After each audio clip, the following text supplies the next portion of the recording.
बाजल गाना गाना गाना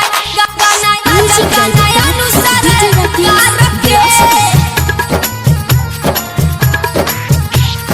बाजल गाना अनुसार म्यूजिक डायरेक्टर डीजे राकेश गिलास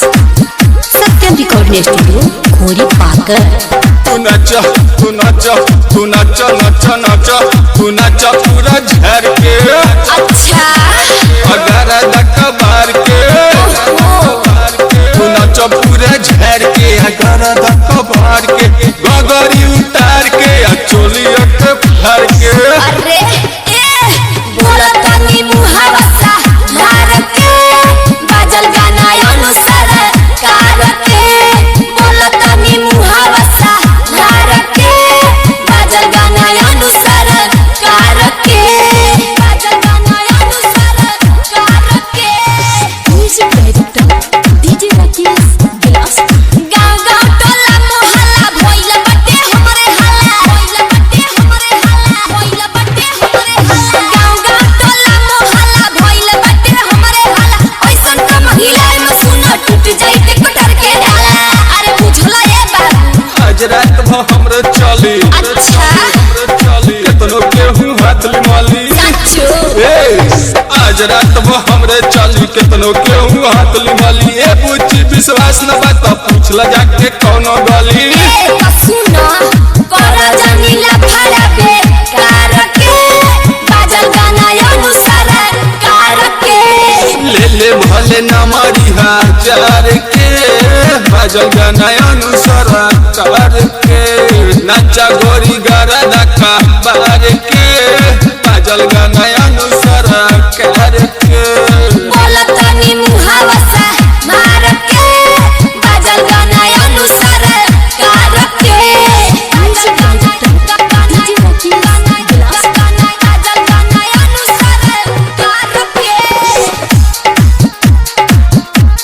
बाजल गाना अनुसार कार के बारे सवार दिखारा हो तो सिखा ना गरम कर पारा हो अच्छा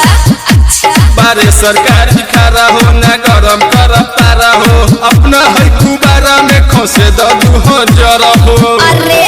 अरे ए बाबू बेसी बोला तारो बेसी बोला तारो काहे खतरा मोला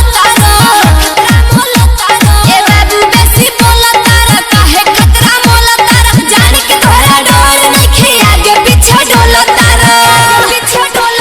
शेर हसुरेंद्र भाई जावार के जोरा नइखे नंदन गीत कार के नाचतावे राजू रखा बार के बाजल गाना अनुसार कार के पहली मनीषा सुना प्यार से बाजल गाना अनुसार कार के तू नाच तू नाच तू नाच नाच नाच तू नाच पूरा झर के अच्छा अगर कबार के तू नाच पूरा झर के अगर कबार के गगरी उतार के चोली भर के अरे ए बोला तनी मुहावा सा मार के बाजल गाना अनुसार कार के बोला तनी मुहावा सा मार के बाजल गाना अनुसार कार के सत्यम रिकॉर्डिंग स्टूडियो खोरी पाकर।